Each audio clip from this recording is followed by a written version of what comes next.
pas encore arrivé. Avec ta mère, on s'impatiente. Elle commence à fatiguer et puis faut voir l'état de son ventre.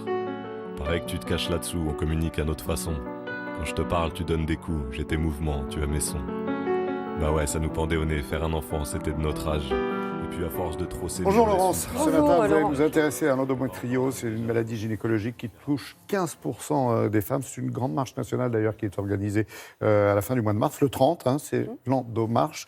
Mobilisation nécessaire, vous dites? Mobilisation très nécessaire. Pour preuve, Agnès Buzyn, la ministre de la Santé, vendredi, qui a annoncé des mesures, notamment pour affiner le diagnostic précoce des femmes atteintes d'endométriose. C'est quoi en deux mots? L'endométriose, c'est une maladie gynécologique qui touche l'endomètre. Et l'endomètre, c'est une muqueuse qui tapisse l'intérieur de l'utérus et qui se renouvelle constamment.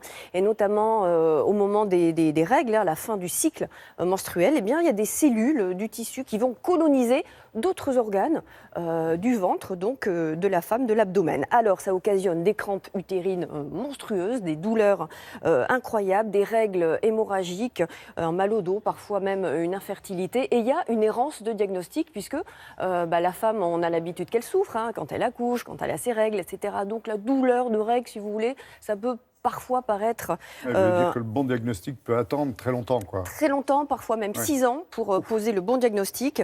La prise en charge aujourd'hui est double. Il y a des médicaments, des antidouleurs. Il y a aussi une hormonothérapie. Et il faut trouver évidemment le bon réseau, le bon hôpital, ne pas se tromper de praticien. Nous avons suivi 2 itinéraires de soins à travers 2 patientes.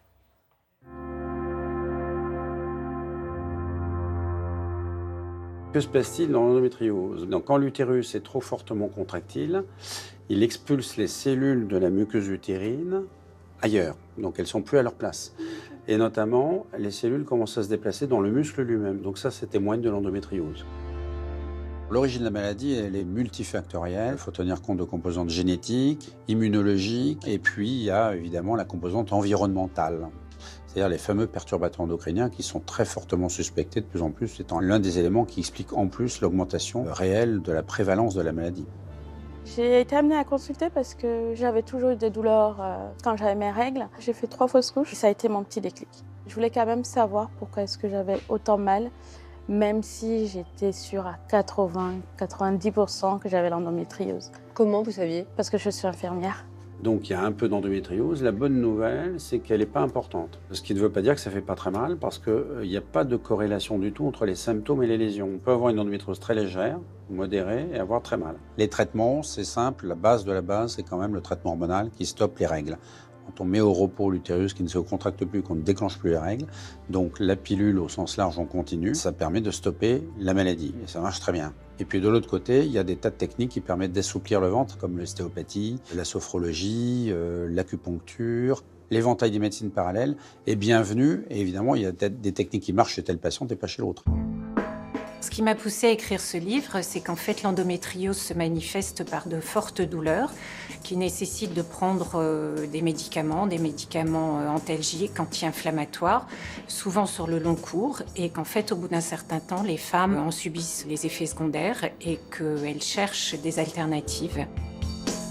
Depuis qu'on m'a détecté l'endométriose, je prends la pilule et maintenant je la prends même en continu. Du coup, j'ai plus aucune douleur. Je pense que l'homéopathie a beaucoup marché et le yoga et l'ostéopathie aussi parce que ça détend le corps, ça détend les muscles.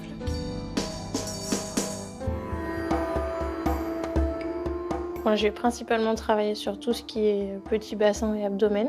Et l'idée, c'est aussi d'essayer d'avoir un impact sur tout ce qui est adhérence. Parce qu'en réalité, c'est ça qui fait mal.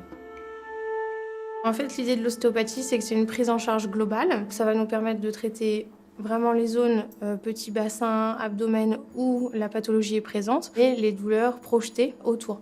Donc on va aussi bien avoir un effet antalgique pour ces patientes, mais indirectement, le principe de l'ostéo étant de relancer l'afflux sanguin dans les organes, on peut obtenir un résultat sur les hormones. Pas d'inquiétude si jamais il y a des douleurs, Oui. c'est normal, c'est la séance qui continue et le traitement qui se met en place. Ok, merci. Voilà.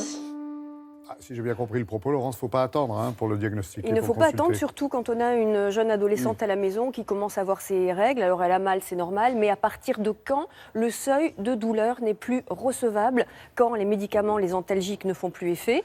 Il faut aller voir son gynécologue très très vite, faire une échographie pour éliminer au moins le diagnostic d'endométriose qui peut être très très invalidant pour les années à venir, a fortiori pour la fertilité des futures jeunes mamans.